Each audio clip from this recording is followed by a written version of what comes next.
Halo, jumpa lagi dengan saya di channel Ali Studio. Kali ini kita akan mereview ulang ponsel dari Realme 8 di tahun 2023. Kenapa saya mereview ulang Realme 8 di tahun 2023? Yang pertama tentu untuk harganya makin terjangkau banget. Meskipun ponsel ini udah ketinggalan 2 generasi atau lebih tepatnya udah ada 2 generasi penerus, yaitu Realme 9 dan juga Realme 10, tapi kayaknya nggak ada salahnya nih kalau kita bahas ulang Realme 8 di tahun 2023. Kira-kira seperti apa performa ataupun kinerjanya di tahun 2023 ini. Dan buat kalian yang masih pakai Realme 8 di tahun 2023, tinggalkan juga jejak kalian di kolom komentar ya.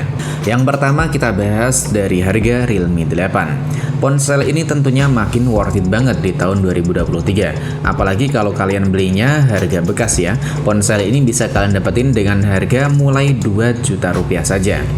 Tentu kalau kita lihat dari harganya, Realme 8 ini punya berbagai spesifikasi menarik yang diusung.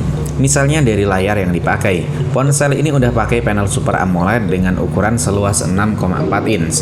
Tentu ukuran ini cukup ideal di tangan kita ya. Ditambah lagi dengan adanya fitur HDR10 dengan kerapatan 411 pixel, pastinya bisa menghasilkan kualitas gambar maupun warna yang adem di mata. Bahkan ponsel ini tetap enak meskipun kita pakai di luar ruangan atau outdoor karena memiliki kecerahan maksimum hingga 1000 nits. Ditambah lagi ponsel ini punya fitur always on display, jadi memiliki kesan mewah tersendiri untuk ponsel di range harga 2 juta rupiah. Hanya saja untuk kekurangan dari layar Realme 8, ponsel ini belum memiliki fitur refresh rate tinggi, dan itu bagi saya pribadi nggak terlalu masalah banget sih. Emang untuk harga 2 jutaan sekarang ini udah banyak banget pilihan ya. Ya paling nggak udah pakai 90 Hz lah. Nah, untuk pengoperasian waktu pertama kali saya pegang Realme 8, ponsel ini masih pakai Android 11 ya. Dan sekarang ini udah mendapatkan update ke Android 12 dengan tampilan antarmuka Realme UI versi 3.0. Nah, dengan adanya peningkatan UI atau sistem operasi Android, tentu ada banyak hal baru yang kalian temuin dan bug baru yang kalian rasain juga. Cuman menurut saya pribadi pada sistem UI Realme versi 3.0, bagi saya nggak terlalu banyak masalah.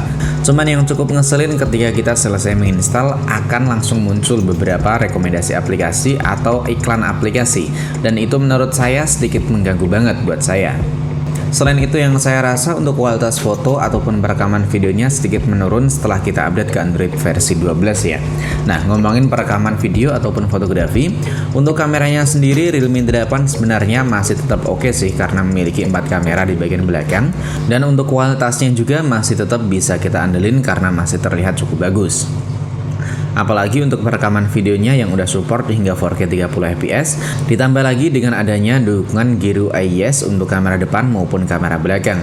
Jadi buat kalian para konten kreator yang punya budget pas-pasan atau konten kreator pemula seperti saya, tentu Realme 8 ini terbilang worth it buat kalian pakai. Kamera selfie-nya dengan resolusi 1080 30fps juga.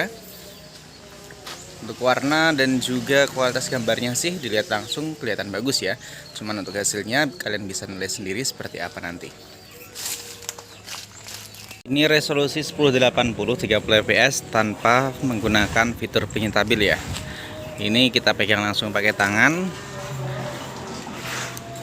Cukup stabil meskipun nggak stabil-stabil banget.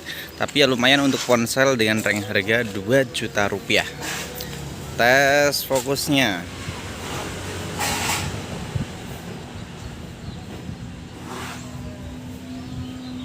Kalau ini kita aktifin fitur stabilnya di resolusi 1080, kerasa lebih ngezoom ya. Fokusnya juga kurang dapet kalau kita aktifin resolusi fitur penyetabilnya, ultra stabilnya. Nah, kurang dapet. Detailnya juga masih bagusan kalau kita nggak pakai fitur penyetabil. Dan itulah hasil untuk perekaman video maupun fotografi dari Realme 8 di tahun 2023. Menurut saya sih masih oke ya, apalagi mengingat harganya cuma 2 juta rupiah.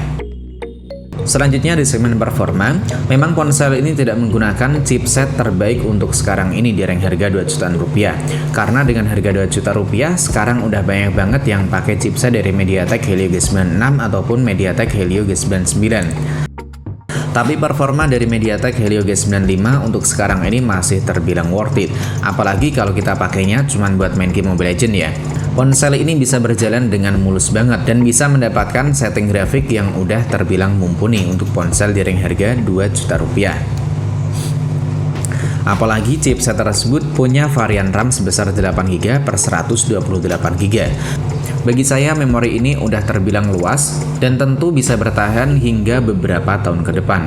Ditambah lagi dengan adanya baterai berkapasitas besar hingga 5000 mAh dengan adapter sebesar 30 watt dan bisa mengisi baterai dari 0 hingga 100% dengan waktu kisaran kurang lebih di 1 jam. Nah, bagi saya ponsel ini emang beneran worth it banget sih dengan range harga 2 juta rupiah. Bahkan waktu pertama kali saya pegang ini ponsel, saya tuh cukup gak yakin. Masa ponsel setipis ini punya baterai sebesar 5000 mAh? Selain itu, fitur unggulan lain yang belum kita sebutin dari Realme 8, ponsel ini memiliki lubang jack audio 3,5 mm, punya fitur NFC, Bluetooth versi 5.1, Wi-Fi dual band, dan tentunya sudah menggunakan gyroscope hardware.